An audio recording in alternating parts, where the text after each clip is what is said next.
شکریہ شکریہ بسم اللہ الرحمن الرحیم ایاک نعبد و ایاک نستعین. میں جناب سب سے پہلے اورنگزیب صاحب president Bahawalpur high court bar ایسوسی ایشن اور میرے کولیگز پارٹی کے بھی میرے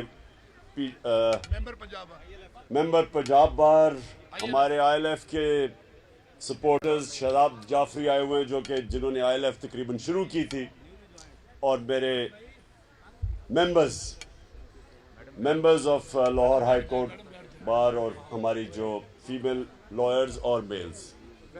دیکھیں میں ایک خاص وجہ سے آپ کے پاس آیا ہوں. میں چاہتا ہوں کہ ذرا آپ اس کے اوپر آج سوچیں بھی, جب آپ گھر جائیں اس کے اوپر سوچیں اور آپ یہ ذہن میں ڈال لیں کہ جب تک ہم اس ملک کے اندر ہم جو بار بار ایک بات کرتے ہیں قانون کی حکمرانی, اصل میں ہم بات کرتے ہیں انصاف کی. ہم کیوں کہتے ہیں قانون کی حکمرانی؟ کیونکہ جنگل کے قانون کے اندر طاقت کی حکمرانی ہوتی ہے, جن کو ہم بنانا ریپبلکس کہتے ہیں. بنانا ریپبلک ہوتی وہ ہے جہاں قانون نہیں ہوتا, انصاف نہیں ہوتا. اگر میرے سے کوئی یہ پوچھے کہ ایک چیز پاکستان میں اگر ہم ایک کام کر دیں جو ہمارے ملک کو ایک ترقی یافتہ ملک بنا دے گا, وہ کیا ہو؟ ایک چیز اگر ہم اس ملک کے اندر انصاف قائم کر دیں, اور انصاف کا مطلب یہ ہوتا ہے کہ طاقتور اور کمزور ان کے لیے ایک قانون بن جائے. میرے نبی صلی اللہ علیہ وسلم نے کہا تھا کہ تمہارے سے پہلے بڑی قومیں تباہ ہوئیں, جدھر جب چھوٹا چور چوری کرتا تھا وہ جیل میں, اور جب طاقتور چوری کرتا تھا اس کو وہ ملک کا نظام نہیں پکڑ سکتا تھا. یہ بیسکلی ایک چیز یاد رکھیں, ایک چیز, جب تک ہم طاقتور ڈاکوؤں کو قانون کے نیچے نہیں لے کے آتے, یہ بھول جائیں کہ کوئی بھی اس ملک کو اوپر اٹھا سکتا ہے. یہ ذرا غور سے سنیں. میں آپ کو ایک یونائٹڈ نیشن سیکرٹری جنرل اس نے ایک پینل بنائی ہے, کمیشن بنائی, پتہ چلانے کے لیے کہ غریب اور امیر ملکوں کے اندر یہ کیوں فاصلہ بڑھتا جا رہا ہے. غریب ملک غریب ہو رہے ہیں, امیر ملک امیر ترین ہوتے جا رہے ہیں. تو اس نے ایک پینل بٹھائی جس کا اس کے نام رکھا فیکٹ آئی پینل. اس نے بڑی دیر کی ریسرچ کے بعد کس نتیجے پہ آیا, اور یہ ذرا غور سے سنیں کیونکہ یہ پاکستان کے لیے بہت ضروری ہے کہ ہماری قوم اس چیز کو سمجھے. جو میں 26 سال اس ملک کے اندر انصاف کی جنگ لڑ رہا ہوں کرپشن کے خلاف, کیونکہ انصاف آئے گا تو کرپشن ختم ہوگی. تو وہ جو فیکٹ آئی پینل کی فائنڈنگ وہ کیا تھی؟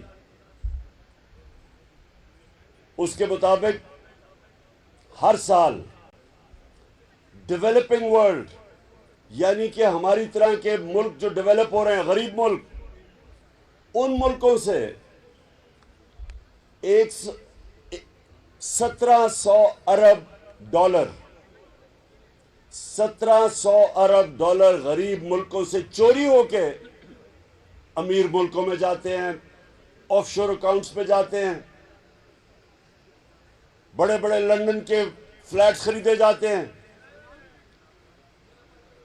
یہ یہاں سے غریب ملکوں سے ان کی جو رولنگ ایلیٹ ہے, صاحب اقتدار,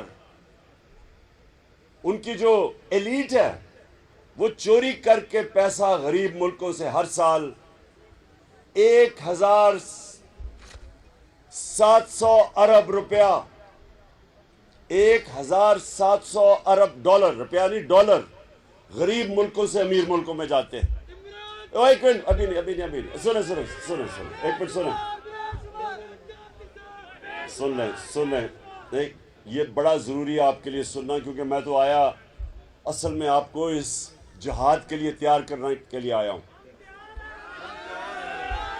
میں پہلے سمجھ جائے نا وہ جہاد ہے کیا. یہ اگر آپ کو سمجھ نہیں آئے گی کہ آپ کس قسم کی جہاد لڑ رہے ہیں تو آپ خود کو حملہ کر دیں گے. میں چاہتا ہوں کہ سوچ سمجھ کے جدوجہد کی تیاری کریں. سو دیکھیں, جب تک جو میرے نبی صلی اللہ علیہ وسلم نے 1500 سال پہلے تقریباً تب کہا تھا کہ جب تک آپ بڑے ڈاکوؤں کو قانون کے نیچے نہیں لے کے آئیں گے وہ ملک نہیں بچ سکتا بربادی سے. کیونکہ چھوٹا چور کتنی چوری کر لے گا. چھوٹا چور تو چلے بھینس چوری, گائے چوری, یا یہ موٹر سائیکل گاڑی زیادہ سے زیادہ. لیکن جو بڑا ڈاکو ہے وہ صرف, میں شہباز شریف اور بیٹوں نے جو صرف ایف آئی اے کے اندر ان کی چوری پکڑی گئی ہے 16 ارب روپیہ جو پکڑا گیا. جو نہیں پکڑا گیا وہ تو گیا باہر. یعنی جو ایف آئی اے نے پکڑا تھا وہ 1700 تھا. زرداری کا یہ جو اومنی فیک اکاؤنٹس وہ 100 ارب سے بھی زیادہ ہے. تو جو چھوٹا چور ہے وہ کتنی چوری کرے گا. بڑا چور, جو میرے نبی صلی اللہ علیہ وسلم نے کہا تھا ملک تو تب تباہ ہوتا ہے جب بڑے چوروں کو آپ نہیں پکڑتے. وہ جب پیسہ چوری کرتے ہیں وہ بستر کے نیچے تو اربوں روپیہ نہیں چھپ سکتا, اس کو ہنڈی حوالے سے بھیجنا پڑتا ہے ڈالر لے کے. ڈالرز کی کمی ہو جاتی ہے. جب ڈالرز کی کمی ہوتی ہے روپے پہ پریشر پڑ جاتا ہے, روپیہ گرنا شروع ہو جاتا ہے.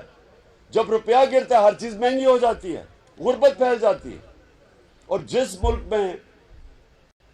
جس ملک کے اندر آپ کی کرنسی کرنا شروع ہو جائے, باہر سے سرمایہ کاری نہیں ہوتی, فورن انویسٹمنٹ نہیں آتی, ملک ترقی نہیں کرتا. تو میرے عظیم لیڈر نے تو 1500 سال پہلے کہہ دیا تھا کہ اگر آپ بڑے ڈاکوؤں کا معاشرہ, آپ کا انصاف کا نظام نہیں پکڑے گا وہ تباہ ہو جائے گا. چھوٹے چوروں کو پکڑنے سے کیا فائدہ.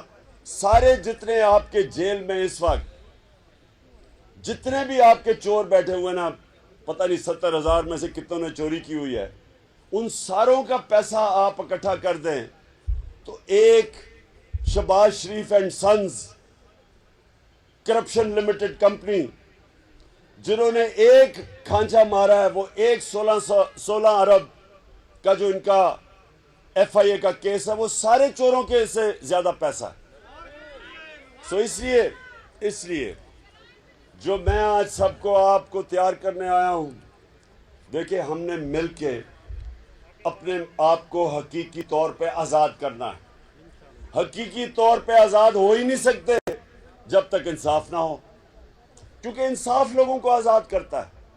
اب مجھے یہ بتائیں کہ 25 میں ہم کیا کر رہے تھے جو اتنا کریک ڈاؤن ہوا. میرے اوپر کوئی ابھی تک پتہ نہیں 16 ایف آئی آر ہیں, ساروں کے اوپر ایف آئی آر. ہمارے فاروق اعظم اس عمر میں پکڑ کے جیل میں ڈال دیا, خواتین کو پکڑ لیا, 2 بجے گھر میں پولیس سے چھاپے مارے. یعنی پولیس سے 2 بجے ایسے گئے چھاپے مارے جیسے پتہ نہیں کون مجرم تھے.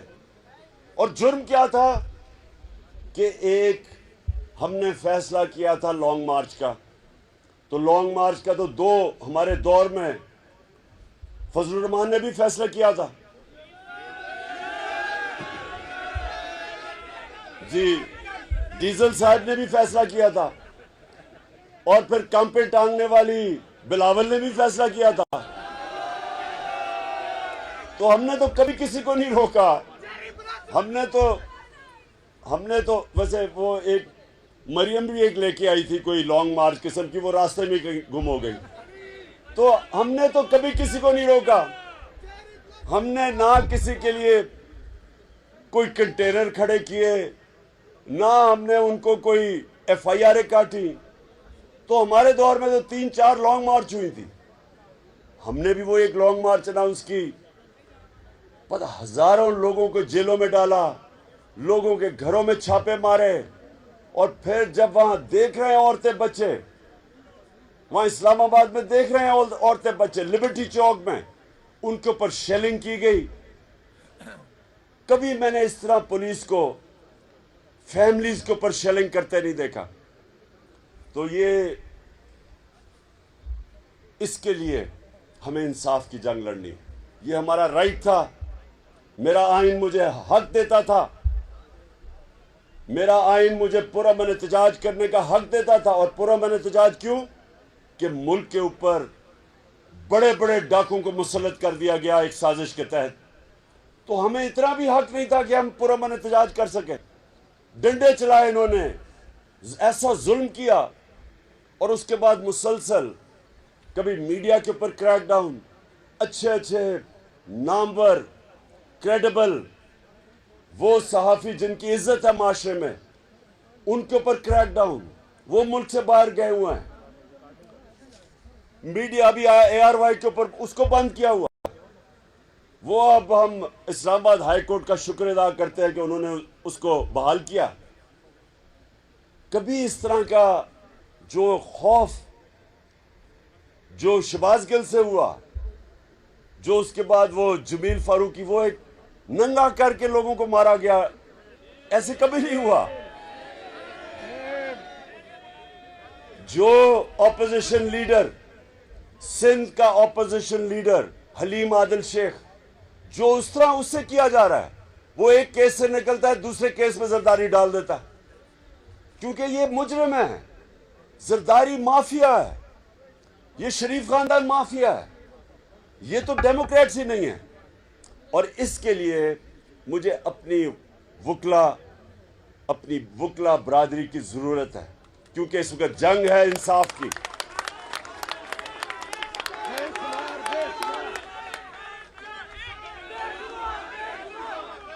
میں یہ چاہتا ہوں کہ میں چاہتا ہوں کہ یہ پاکستان کے اوپر جو قبضہ ہوا ہے، یہ چوروں کا، مافیاز کا، کارٹیلز کا، جو بڑے بڑے شوگر مافیا ٹائپ کارٹیلز جو چینی مہنگی کر کے اربوں روپے کا نفع کماتے ہیں لوگوں کی کمر توڑ کے، مہنگائی کر کے. یہ جو لینڈ مافیا ہے، سب سے بڑا مافیا یہ بن گیا. اس کے لیے ہم سب کو اکٹھے ہو کے انشاءاللہ ایک انصاف کا انقلاب لے کے آنا ہے. اور میں آپ کو یقین دلاتا ہوں، جس دن ہم نے رول آف لا، قانون کی بالادستی، جس دن ہم نے طاقتور کو قانون کے نیچے لیا ہے، جس دن کسی کی جرت نہ ہو کہ کسی کو جیل میں ٹارچر کیا جائے، کسٹوڈیل ٹارچر جسے کہتے ہیں، جو صحافی ہیں وہ ان کی آزادی ہو اپنی رائے کے لیے. ہاں، اگر قانون میں اگر وہ کسی کی توہین کرتے ہیں،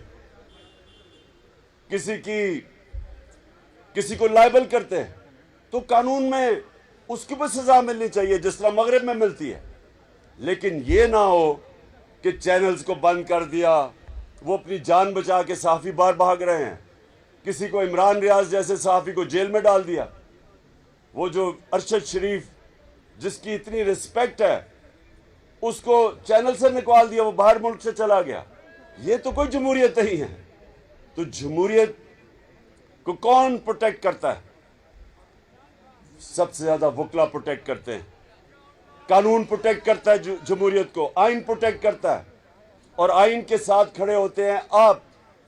اور یاد رکھیں، پاکستان موومنٹ میں جو ہمارے نظریاتی لیڈر علامہ اقبال اور جو ہمارے عظیم لیڈر قائد اعظم، دونوں آپ کی برادری سے تھے، دونوں وکلا کمیونٹی سے تھے. اور پاکستان کے اندر خاص ایک رسپیکٹ ہے وکلا کی. اس لیے میں اپنی ساری پاکستان کی وکلا کمیونٹی کو آج دعوت دے رہا ہوں، جو مرضی پارٹی کے لیے آپ ووٹ کریں، یہ اس کا میرا کوئی مقصد نہیں کہ مجھے کوئی فرق نہیں پڑتا، لیکن قانون کے لیے، کیونکہ ابن خلدون لکھتا ہے کہ کہتا ہے میرا جو سارا قرآن کا مطالعہ ہے، ابن خلدون دنیا میں سب سے ریسپیکٹڈ ہسٹریوگرافر ہے، ہسٹری کا، ماڈرن ہسٹری کا، جس کو باپ کہتے ہیں۔ وہ کہتا ہے کہ میرا جو قرآن شریف کا مطالعہ ہے، میں اس نتیجے پہ پہنچا ہوں کہ اللہ نے انسان کو زمین پہ صرف ایک وجہ سے بھیجا ہے کہ اللہ کی زمین پہ انصاف قائم کیا جائے، اور یہی انصاف ہی فرق ہے۔ اصل میں تو انصاف ہی فرق ہے جانوروں کے معاشرے میں اور انسان کے معاشرے میں۔ جانوروں کے معاشرے میں مائٹ از رائٹ، طاقت کی حکمرانی، شیر جو مرضی چاہے کرے، باقی سارے جانور چھپتے پھرتے ہیں، ان کے کوئی حقوق نہیں ہیں۔ اور ہاں، وہ شیر نہیں، یہ جو جالی والے سرکس والے ہیں، میں اصل شیر کی بات کر رہا ہوں۔ اور انسانی معاشرہ وہ ہوتا ہے، شیرمان خان، عمران خان، انسانی معاشرہ وہ ہوتا ہے، انسانی معاشرہ جدھر کمزور کو قانون اس کی حفاظت کرتا ہے طاقتور سے۔ سویلائز سوسائٹی ہوتی وہ ہے جس کے اندر قانون کمزور کو پروٹیکٹ کرتا ہے۔ جب تک اگر قانون پروٹیکٹ نہیں کرتا کمزور کو، تو وہ پھر انسانی معاشرہ نہیں ہوتا، وہ صرف عقل مند جانور ہوتے ہیں، عقل مند جانوروں کا معاشرہ ہوتا ہے۔ اور یہ اس لیے اللہ نے، میں بھی یہ سمجھتا ہوں کہ جو اللہ نے 1,40,000 پیغمبر بھیجے تھے دنیا میں، ان ساروں کی جو کامن مشن تھی وہ کیا تھی؟ وہ دو چیزوں کی بات کرتے تھے، انصاف اور انسانیت۔ یہ دو چیزیں، کیونکہ یہ دونوں چیزیں ہمیں جانوروں سے فرق کرتی ہیں، اس لیے اللہ نے پیغمبر بھیجے تھے ہمیں انسان بنانے کے لیے۔ اور اس لیے انشاءاللہ پاکستان میں جو اب ہماری جہاد ہے وہ ہے انصاف کی۔